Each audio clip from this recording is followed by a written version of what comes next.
Haya, Morning Express. Hiyo ni kutokea kwa Yoweri Museveni Uganda kule, ikimhusu Kizza Besigye. Lakini kwingineko Msumbiji, watu wasiopungua 114 wamefariki na uharibifu mkubwa umetokea wa mali, huku baadhi ya vijiji vikifunikwa kabisa na mafuriko yaliyosababishwa na mvua kubwa zinazoendelea kunyesha kwa majirani zetu Msumbiji. Nimeona picha jana, hali ni mbaya kweli sana kwenye baadhi ya maeneo. Timu ya waokoaji nchini Msumbiji inaendelea kutafuta watu walionusurika baada ya mafuriko mabaya kuikumba nchi hiyo. Takriban watu 114 wamekufa tangu ulipoanza msimu wa mvua mwanzoni mwa mwezi Oktoba mwaka jana. Mafuriko mabaya ambayo hayajawahi kuonekana kwa miongo kadhaa nchini humo yalisababishwa na mvua zinazoendelea kunyesha, yameharibu vijiji kadhaa. Watu wape pole bana majirani zetu wa Msumbiji, na wenyewe wanakumbwa na mafuriko makubwa kweli ambayo yanaelezwa kwamba hayajawahi kutokea kwenye eneo kwenye nchi hiyo ya Msumbiji. Toe pole. Kwingineko twende duniani sasa. Macho na masikio ya dunia yalikuwa yakiangazia pale Davos nchini Uswizi, ambapo ni kama kuna bato maadui walikutana sehemu moja. Viongozi wa Ulaya walikuwa pale, lakini akajoin Rais Trump kujadili mambo mengi. Unajua dunia saa hizi ni kama iko kwenye pande mbili, Trump na watu wengine. Trump na wananchi wengine na viongozi wengine. Kwa kulikuwa kunasubiriwa hotuba, zimetoka pita hotuba nyingi za viongozi juzi, wengi wakionekana kuwa upande wa kumkemea Trump kwa mambo kadhaa anayofanya, kwa mipango yake ya kuchukua baadhi ya maeneo. Lakini ikatolewa ratiba kwamba Trump atatoa hotuba jana. Ikawa ndio habari kubwa ya kusubiri kwamba sasa yeye atawaambia nini viongozi ambao atakuwa akiwaona uso kwa uso. Atawaeleza nini? Jana Trump amehutubia. Ndio. Miongoni mwa waliozungumza, nimeona sehemu amemnukuu anasema Ulaya haiendi sawa. Haiendi kama anavyofikiri. Anasema kwanza sitambui. Lakini anasema kingine ambacho kimewashtua watu na anapoacha mjadala ni kuhusu kisiwa cha Greenland. Trump anasema nimeshakubaliana nao. Kuna makubaliano ambayo nimefurahi sana na watu wengine wamefurahi makubaliano yetu na Greenland. Sasa tunajiuliza kachukua kisiwa kakichukua basi. Yes. Na unajua Trump ni kama, yani unajua sasa hivi watu wanachokifanya ni kama wanasubiri Trump atasema nini au atapostini kwenye mtandao wake wa Truth Social. Kwa mfano akaamka hivi akasema kwamba mimi ndo rais wa Colombia. Mimi ninaichukua, anasema make Greenland great again. Anaweza sema kwamba haya Zelensky, nimekasilishwa na mazungumzo ya Zelensky na Putin. Wananipotezea muda. Kwa hiyo amekuwa akiendesha nchi ya Marekani na mtazamo wa kimataifa kama kwa kutumia mitandao ya kijamii. Tunafahamu kwa mfano sasa hivi mitandao imekuwa ni non-state actor. Sasa hoja msingi ambao umeibua hapo Mtei, kwa kweli kikao cha Davos kule Uswizi. Na hiki ni kikao kikubwa zaidi kwa sababu kuna zaidi ya viongozi wa mashirika na wa kidunia zaidi ya 3,000 wanazungumza mustakabali wa kimataifa. Na mijadala mikubwa ukitazama kuna hichi kikao ni masuala ya vita. Tunafahamu dunia sasa hivi na vita. Na mzozo mkubwa sasa hivi ni mzozo, of course, mzozo wa Ukraine, mzozo wa Palestina. Lakini cha pili ni swala zima sasa la wanasema hiyo mitafaruku ya kijiografia. Kwamba watu wamekuwa sasa kuna tension za kijiografia, yani kwa mfano Taiwan, kwa mfano China na Taiwan kutazama Marekani kutaka Greenland, Marekani kutaka kisiwa cha Panama, kuchukuliwa kwa madola mamlakani. Kwa hiyo kumekuwa kuna hiyo mitafaruku ya kijiografia. Lakini hotuba ambayo iko nasubiriwa kama nilivyosema ni hotuba ya Trump. Na Trump ameendelea muendelezo wake wa kujaribu kuwa kinyume na viongozi wa Ulaya. Yani nilikuwa nasoma mahali, nilikuwa najaribu kusoma hiyo misingi ambao wanaamini. Kuna kitu wanaita Destiny Manifest. Ilikuwa ni sera ya Marekani katika karne ya 18, karne ya 19. Wanaamini kwamba wao wamepewa na Mungu amri ya kuweza kutanua mipaka na kuweza kujenga ushawishi kwenye maeneo mengine kama wakiyataka. Inaitwa Destiny Manifest. Kwamba wanaamini kwamba Marekani, sisi Mungu ametupa ruhusa tuweze kuichukua Greenland. Marekani imetupa ruhusa tuweze kuichukua Mexico. Kwa mfano Mexico, unajua Mexico kihistoria isha kupiga vita na Marekani. 55% ya Mexico ilimegwa na Marekani. Kwa kuna baadhi ya miji leo hii ilikuwa ni Mexico, imekuwa ni ya Marekani. You manifest destiny. Wanaamini kwamba Mungu ametupa ruhusa, ametupa kibali kuweza kutanua mipaka yetu. Wanaita expansionism. Kwa Trump ukitazama anavyoendesha dunia ni kama anarudi nyuma karne ya 19, karne ya 18. Yaani kipindi cha nyuma cha kihistoria. Lakini vile vile ukimtazama Trump ni kwamba amekuwa akiwakilisha au akitupa mtazamo wa kifalsafa au wa kisomi kuhusu dhana 4 za msingi. Dhana ya kwanza tunasema inaitwa realistic, consecutive, nationalist na populist. Yaani realistic ni mtu ambaye mwenye ukweli.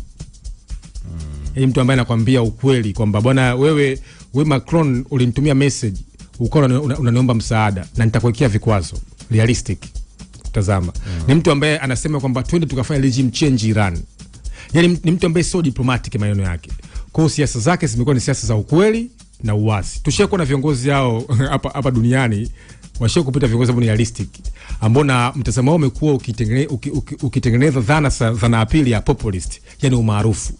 Yaani matamko yao sasa ambao yanakuwa realistic yatengeneza kuwa ni maarufu wa kisiasa. Na kuna kundi ambao wanakuwa wanaitarget either ndani ya siasa zao au katika ulimwengu wanajenga umaarufu wa nini wa kisiasa, populist wanaita. Lakini vile Trump ni kiongozi tunasema ni nationalist, yeye ni mtaifa. Anaamini kuni Marekani kwanza. Kile anachokifanya au Ulaya wanatutegemea, hawana msaada na sisi.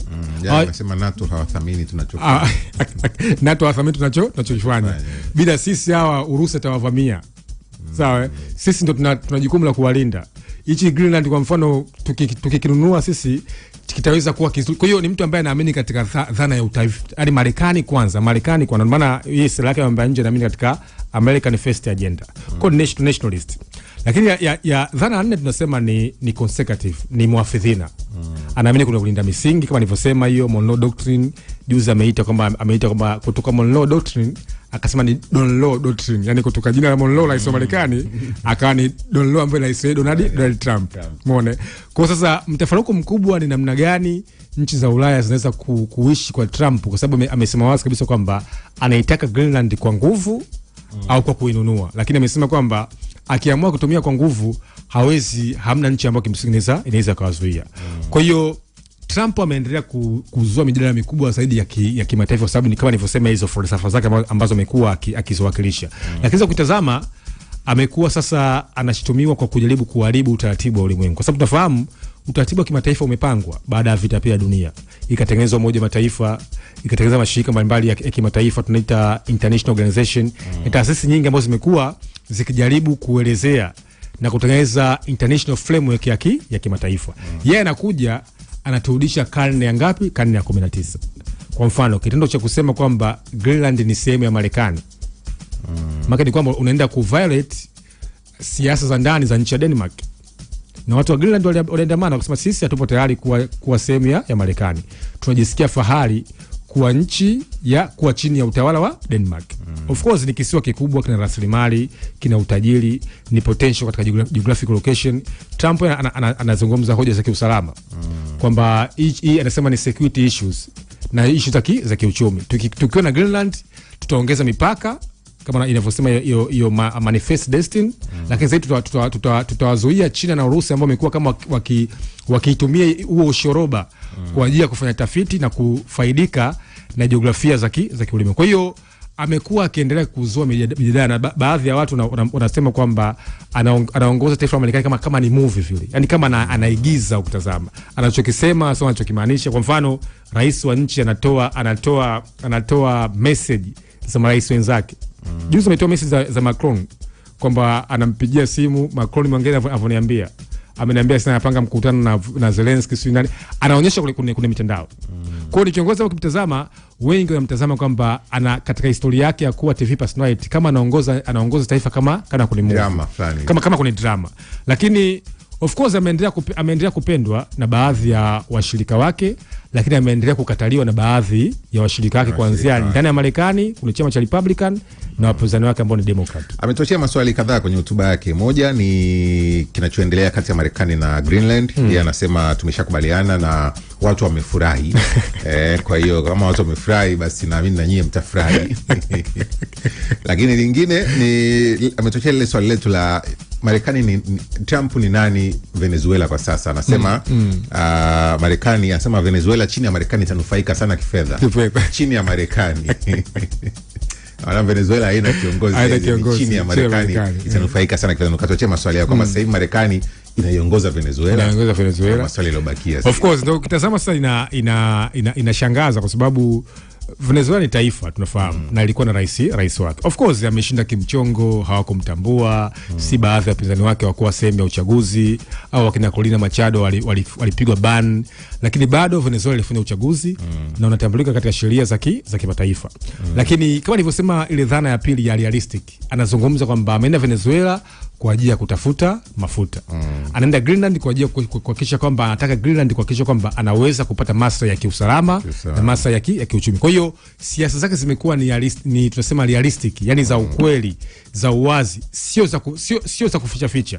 Na kwa kweli hiyo ametuonyesha maeneo mengi, na nimeona kwa mfano jana ameweza kutengeneza kamati ya Gaza. Kuna watu wengi mule amewachagua, viongozi wa Ulaya, utazama viongozi wa nchi za Kiarabu, utazama viongozi wa Ulaya Mashariki kina Lukashenko, wote wamekuwa sehemu ya mpango.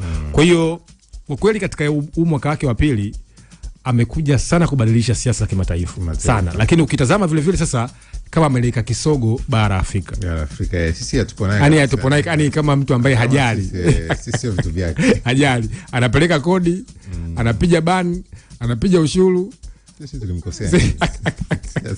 Kwa hiyo kwa kweli anafurahisha, ukimtazama anafurahisha, lakini vile anatufundisha kwamba wale bwana wanaishi kwa ajili ya maslahi yao. Kweli. Maslahi yao ambayo kija huko Afrika ni kutatua mgogoro ambao kuna kitu ambacho anachokitaka. Na mwenyewe kuna mmoja alinifurahisha, anasema kwamba hapendi kushindwa. Yani kushindwa sio kazi yake.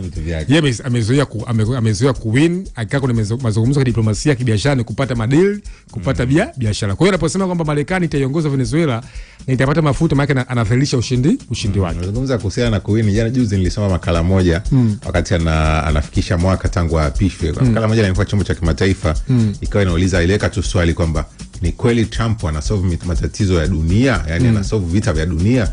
Kana chambua pale vingapi vimeisha, vingapi vimeishia katikati, wote wakachambua akasema yote haya bwana ni kutoka kwa Donald Trump wa Marekani. Hiyo ni taarifa kubwa kutoka kule Davos, na tunaendelea kufuatilia kuweza kujua viongozi wa Ulaya baada ya hotuba ya jana watazungumza nini, yes. Greenland wenyewe watafanya nini, nini ambacho kinaendelea. Yote hayo ni kuna kile amesema Greenland haendi kwa nguvu. Haendi kwa nguvu. Anasema sitatumia nguvu tena, tumeshakubaliana na watu wamefurahi. Watu gani? Sisi hatujui.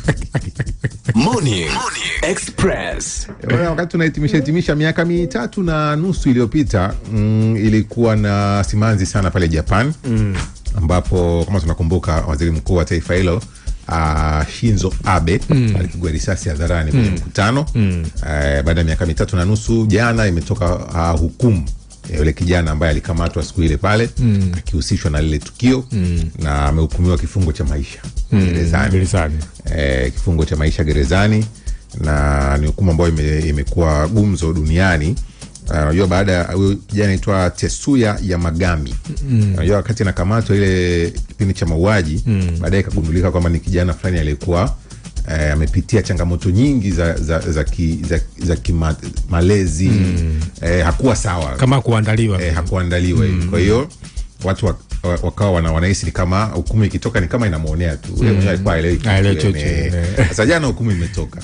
Dogo maisha gerezani. Mjadala wa Japani ni mkubwa kweli kweli, kwamba adhabu ipunguzwe maibaki, sababu dogo anaonekana sio vitu vyake, yani hakuwa kwenye hana historia hiyo na inaonekana amepitia changamoto nyingi.